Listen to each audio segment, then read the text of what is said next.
Yes my dear friends, सलाम, सत श्री अकाल, जय Shri Ram and good morning. दोस्तों, it is the aim of my life to make you satisfy. आपकी संतुष्टि ही हमारा उद्देश्य है। And for which worshipping is also very important. पूजा भी बहुत ही ज़रूरी है और पूजा हम सभी लोग करते भी हैं। लेकिन सवाल वहाँ पर एक आता है कि पूजा हम किसकी करते हैं या जिसकी करते हैं उसका कुछ रूप है, तो वो रूप हमारे सामने क्यों नहीं आ रहा, वो रूप हमारे दिल में क्यों नहीं बैठ रहा, उस रूप के लिए हमें अपने दिल में तड़प क्यों नहीं पैदा हो रही, उस रूप के लिए हमें अपने को कुर्बान करने का जज्बा क्यों नहीं पैदा हो रहा। ये सारी बातें बिना रूप को समझे नहीं हो सकती। जब तक आप रूप नहीं समझते उसका रूप क्या है, तो आज का जो टॉपिक हमने रखा है वो रिमेम्ब्रेंस ऑफ काउंटिनेंस। काउंटिनेंस का माने होता है रूप और रिमेम्ब्रेंस का माने होता है स्मरण। स्मरण का माने होता है याद करना।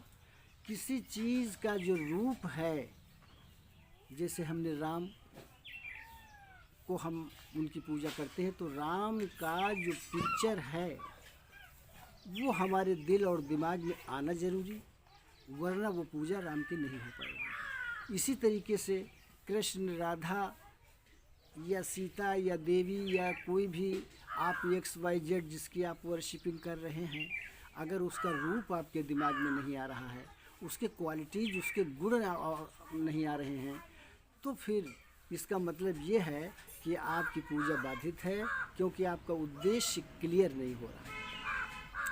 तो अब हम इसके लिए, बल्कि हम इसके पहले शुरू करने की ये चाहेंगे कि आप लोग अपने घर में एक छोटी सी लाइब्रेरी रखें और उस लाइब्रेरी में जो धार्मिक पुस्तक हैं उसमें आपका वेद भी आते हैं, उसमें आपके पुराण भी आते हैं, उसमें आपके शास्त्र भी आते हैं, और गीता और रामायण और XYZ कुरान और हदीस, बहुत सी बातें उसमें आती हैं। तो उनका आप अपने अंदर जखीरा एक लाइब्रेरी के रूप में रखें, ताकि वक्तन फ़वक्तन आप उनसे कुछ सीख सकें और उनसे कुछ पढ़ करके आगे बढ़ सकें। तो अब हम थोड़ा सा जो ऋग्वेद है उसमें क्या कहा गया है, जो मैं कह रहा हूँ कि काउंटिनेंस जो है, how can you recognise it, how can you remember it, these are some points that should be solved by us if I want to worship my God heartily। दिल से किसी चीज़ की पूजा करने के लिए उसका रूप का आना लाजमी है। देखिए रूप जो है, अब इसमें ऋग्वेद में क्या कहा गया है। ऋग्वेद कहता है कि रूप स्मरण समो न अस्ति पूजा। रूप स्मरण समो न अस्ति पूजा, यानी रूप के ध्यान के, उसके स्मरण के समान कोई पूजा नहीं है। अब ये ऋग्वेद कह रहा है, पूजा वो नहीं हो सकती। ऋग्वेद कहता है कि अगर आपके दिल में उसका रूप नहीं आ रहा है, उसके क्वालिटीज़ नहीं आ रहे हैं, तो फिर आपकी वो पूजा जो है उद्देश्य तक नहीं पहुंच सकती और मंजिल मकसद तक आप नहीं पहुंच सकते। तो रूप स्मरण समो पूजा नास्ति, कि रूप के ध्यान के समान कोई पूजा नहीं है। तो आज हम इसी बात के ऊपर विचार करेंगे कि हम जिसको भगवान कहते हैं और सब लोग जिसको भगवान कहते हैं, तो कुछ लोग तो ऐसे हैं कि जो साकार भगवान, निराकार भगवान भी दो मेल के। तो निराकार और साकार, तो साकार तो आप सभी लोग देख ही रहे हैं, साकार में तो आकार है, आकार आप देख रहे हैं, लेकिन निराकार जिसका आकार नहीं है उसका आकार आप देखें, तो यह एक बात होगी, और जो कि एक आपको लाभ पहुंचाने वाली बात होगी। तो जिसका रूप यानी निराकार जो है, उसका रूप क्या है, इस बारे में हमको आज विचार करना है। इस बारे में ये भी कहा गया है कि रूप ज्ञानम समम नास्ति ज्ञानम, कि रूप के ज्ञान के समान दूसरा ज्ञान नहीं है। भाई आप किसी चीज़ का, आप अपने भगवान का, हर चीज़ का जिसका नाम लेते हैं उसका पिक्चर आपके दिमाग में आ जाता है। अगर हमने नाम लिया किताब का तो किताब का पिक्चर आ गया, अगर हमने नाम लिया रामायण का तो रामायण का पिक्चर आ गया, अगर गीता या कुरान या हदीस का नाम लिया तो उसका पिक्चर आ गया, अगर हमने सोहन या मोहन कोई नाम लिया तो उसका पिक्चर आ गया, अगर हमने मस्जिद और मंदिर का नाम लिया तो उसका पिक्चर आ गया। जितने भी नाम हैं हम लेते हैं उनका पिक्चर आता है। तो ये निराकार भगवान का जब मैं नाम लेता हूँ तो इसका पिक्चर क्यों नहीं आता, ये एक सवाल पैदा है। और इस सवाल का हल आलिम, पंडित, मौलाना और जो भी इस किस्म के पुजारी, उनके लिए it is the most important. उनके लिए ये ज़रूरी है कि निराकार भगवान को उसने किस आकृति में देखा या नहीं देखा। तो अब वो जो निराकार की आकृति है वो आप अपने दिमाग में कैसे लाएंगे, पहले तो समझने के लिए आप यूँ समझ लें कि उसके 4 क्वालिटीज़ ऐसी होंगी जो कि आपको साकार में नहीं मिलेंगी। निराकार में जो 4 क्वालिटी ऐसी हैं जो साकार में नहीं मिलेंगी। पहली क्वालिटी ब्यूटी। ब्यूटी जो है निराकार में जो ब्यूटी मिलेगी वो आपको साकार में नहीं मिलेगी। इसीलिए love of nature, love of beauty या what is the actual beauty, इसके बारे में बहुत से लोगों ने लिखा है और उन्होंने अपनी बात को यहीं पर ख़त्म किया कि जो सोल है, जो निराकार ब्रह्म है, उसकी जो ब्यूटी है उसके मुकाबले कोई ब्यूटी नहीं है। इसीलिए कवियों ने नेचुरलिटी को बहुत बड़ी महत्ता दिया। प्रकृति को जो है उन्होंने बिल्कुल अपने सामने रखा। प्रकृति से बल्कि यूँ आप कहिए कि वो जुड़ गए थे, इसलिए हर बात जो वो कहते थे वो प्रकृति से ही जुड़ी हुई होती थी। तो हम लोगों को जब उसका रूप, तो पहला रूप का जो क्वालिटी उसकी है मैं बता रहा हूँ कि आप इसको भी पहचानिए, इसको भी समझिए कि आपके इष्ट के अंदर ये क्वालिटी है या नहीं है। सबसे पहली क्वालिटी ब्यूटी। जो ब्यूटी है वो दूसरी जगह नहीं मिलेगी, ये 100% फैक्ट है। अगर ऐसा फैक्ट न होता तो जितने भी हुए हैं, रामचंद्र जी हुए, उन्होंने भी अपना जो है भगवान की पूजा किया, ईश्वर की पूजा किया, परमात्मा की किया। जितने भी हुए हैं, मोहम्मद सल्लल्लाहु अलैहि वसल्लम आपके दीन इस्लाम में हुए, उन्होंने भी जो है अपनी इबादत किया और पूजा किया, एक अल्लाह की पूजा किया। तो नाम चाहे उसका आप अल्लाह कहिए, चाहे उसका भगवान कहिए, चाहे वह ईश्वर कहिए, चाहे उसको आत्मा कहिए, चाहे उसको परमात्मा कहिए, कुछ भी कहो, लेकिन वो चूँकि एक नाम है इसलिए उसका रूप है। हम ये कहना चाहते हैं कि उसका रूप है। और उसकी फर्स्ट क्वालिटी ये आपको जो मिलेगी वो क्या मिलेगी कि जो ब्यूटी है वो आपको निराकार में जो मिलेगी वो आपको साकार में नहीं मिलेगी। नंबर 2, दूसरा पॉइंट जो है वो आता है विटालिटी। विटालिटी का माने होता है पावर। जो भी पावर आप जैसी भी पावर समझते हो, सूरज की समझते हो, चांद की समझते हो, ज़मीन की समझते हो, पावर आसमान की समझते हो, लेकिन सब पावरों से जो ज़्यादा पावर है वो आपको सुप्रीम पावर उसे कहते हैं, उसी का नाम गॉड है। तो दूसरी क्वालिटी जो पावरफुल होने की है, you will find it quality only in God. There is no any other personality on the stage of the world which can be similar to the quality of vitality। जो vitality की quality है ये दूसरी आपको साकार में नहीं मिलेगी, साकार में नहीं मिलेगी। और तीसरी क्वालिटी विटालिटी के बाद में एक्टिविटी। एक्टिविटी का मतलब कार्यशीलता। कार्यशीलता, कार्य करना, कार्य में लगे रहना।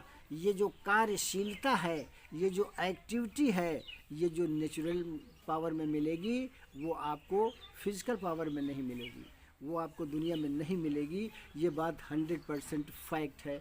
चाहे इसको आप शास्त्रों में जाएं, चाहे आप इसको वेदों में जाएं। वेदों में भी कह दिया गया है कि ज्ञानन समम ना अस्ति सुखम, कि ज्ञान के समान कोई सुख नहीं है। तो ज्ञान क्या है? यही ज्ञान है कि what is the power of God, what is the aspect of God, what is the countenance, what is the picture and what is the appearance of the God. ये उसका पिक्चर क्या है, हमें पिक्चर पता लगाना है। तो उसके पहले उसकी क्वालिटीज़ को मैं समझ रहा हूँ। तो दूसरी क्वालिटी विटालिटी, तीसरी क्वालिटी एक्टिविटी और चौथी क्वालिटी प्रॉस्पेरिटी। प्रॉस्पेरिटी का माने समृद्धशीलता, यानी वहाँ कुछ कम नहीं होगा, यानी जहाँ कुछ कम न हो वो समृद्ध माना जाता है। वो समृद्धशाली व्यक्ति हो, वो समृद्धशाली परिवार हो, वो समृद्धशाली कोई भी हो सकता है, लेकिन जहाँ किसी चीज़ की कमी ना आवे तो उसको हम प्रॉस्पेरिटी के अंतर लेते हैं। तो ये 4 क्वालिटी हमको देखना है कि हमारे इष्ट में, जिसको मैं निराकार कह रहा हूँ और उसका जो आकार मैं गठन कर रहा हूँ, उसमें ये 4 क्वालिटी नंबर पहले शर्त में होना चाहिए। अगर ये नहीं है तो वो आपका इष्ट जो है निराकार रूप में नहीं आ रहा है। तो दूसरा, फिर अब इसमें सवाल क्या पैदा हुआ, जब ये क्वालिटीज़ हम समझ गए तो फिर हमको ये सोचना है कि अब ईश्वर कैसा है, उसका पिक्चर कैसा है, सवाल जब पैदा हुआ।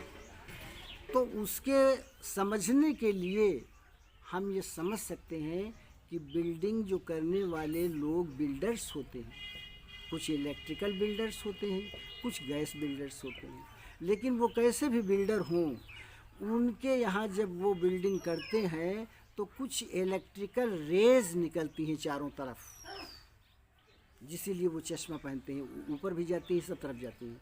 तो वो रेज जो है, अब आप समझिए, एक छोटी सी उसकी किरण को आप ले लीजिए, एक छोटा सा उसका रूप आप ले लीजिए, लेकिन वो सर्कुलेशन में है, वो पावर में है, वो हर काम करने में समृद्ध है, उसमें एक्टिविटी है और रूप भी बढ़िया है। क्योंकि जो चीज़ काम ज़्यादा करती है, कोई भी एक्टर हो या कोई भी कुछ हो, जो कार्यशील होता है, जहाँ पर एक्टिविटी होती है, तो activity is the definition of life. बल्कि कहने वाले ने तो ये कह दिया कि एक्टिविटी ही जिंदगी की परिभाषा है। अगर एक्टिविटी है तो ज़िंदगी है, वरना अगर एक्टिविटी नहीं है तो फिर तो मुर्दा हो गया। जिंदा और मुर्दा में फ़र्क यही है कि एक्टिविटी जिंदा में है और मुर्दा में वो एक्टिविटी नहीं। तो इसलिए ये एक्टिविटी जो है एक्चुअल में ये उसी के अंदर पाई जाएगी। और उसका रूप जो है, एक किरण जो हमने आपको बताया, वो चाहे आप इलेक्ट्रिकल मान लें, चाहे वो आप गैस की मान लें, लेकिन वो जो रेज है निकली, अब आपने रेज को देखा, रेज के अंदर 84 लाख योनियां हैं, एक रेज के अंदर 84 लाख। अब उसमें हर मेल की पिक्चर है, तुम्हारी भी पिक्चर है उसमें दुनिया की सब, राम कृष्ण रहीम मोहम्मद या कोई भी जो भी पैदा हुआ उसकी उसमें पिक्चर मौजूद। अब हम वो रेज जब पकड़ लिया हमने, ये रूप ध्यान में बता रहा हूँ, ये स्मरण पावर की जो बात है वो ध्यान योग की बात है, मेडिटेशनल पावर की बात है, जिसे समझना बहुत ज़रूरी। तो जब हम ये समझ गए कि वो रेज के रूप में है फर्स्टली, अब उसमें सभी पिक्चर्स मौजूद। अब किस पिक्चर को मैं चयन कर रहा हूँ, अब ये सवाल पैदा हो जाएगा, कौन सी पिक्चर हमें उसमें अच्छा लगे। उसमें तो बहुत सी पिक्चर्स हैं, उसमें तो 84 लाख पिक्चर्स हैं, लेकिन अब कौन सी पिक्चर ऐसी आपको पसंद आई कि जिसकी आप पूजा कर सकें, जिसके ऊपर आप दीवाने हो सकें, दीवानगी आपके अंदर पैदा हो सके। जो दीवानगी अगर नहीं होगी तब तक भी अपनी ड्यूटी को आप भली रूप से नहीं कर सकते। क्योंकि किसी चीज़ की दीवानगी, किसी चीज़ का इश्क, किसी चीज़ की मोहब्बत, ये उस काम को करने के लिए, पूरा करने के लिए और मंजिल मकसद तक पहुंचाने के लिए बहुत ही ज़रूरी बात है। तो अब वो रेज जो है उसके अंदर सभी प्रकार के हमको एस्पेक्ट्स मिलेंगे, फिगर्स मिलेंगे, पर्सनालिटीज़ मिलेंगी। उसमें राधा की भी पर्सनालिटी है, उसमें कृष्ण की भी पर्सनालिटी है, यानी हर चीज़ है उसमें। अब तुम कौन सी बात चयन कर रहे हो, इसके बारे में आपको सोचना पड़ेगा। किस चीज़ के लिए आप मर सकते हैं, आपको सोचना पड़ेगा। किस चीज़ के लिए आप अपनी ज़िंदगी को दांव पर लगा सकते हैं, ये बात सोचना पड़ेगा। कुल मिला करके बात ये आ जाएगी, अगर कोई भी पिक्चर आपको नहीं मिलती है तो एक बात मैं और भी हल करके बता दे रहा हूँ, आपको अपनी पिक्चर तो मिल जाएगी। मान लीजिए किसी पिक्चर तक आप नहीं रसाई हो पा रही है, नहीं पहुँच हो पा रही है, तो आपकी भी पिक्चर उसमें है, आप उसी से लव करने लगे, उसी से प्रेम करने लगे, उसी के पीछे आप दीवाने हो जाए, तो आपकी पर्सनालिटी माशाअल्लाह क्या होगी, ये फिर देखने पर सब लोग बताएंगे, खाली आप ही नहीं बताएंगे। कुल मिलाकर के जो उसकी पर्सनालिटी है वो रेज के रूप में बहुत सी जितनी पिक्चर्स हैं। अब जिस पिक्चर को आप समझ सकें, उस पिक्चर्स के ऊपर आप आपको पूजा करना है, उसी पिक्चर की आपका स्मरण करना है, उसी का ध्यान करना है और उसी से आपको प्रेम करना है। ये बात बहुत ही ज़रूरी है जिसे हमें फर्स्ट ऑफ ऑल जानना है। Thank you very much.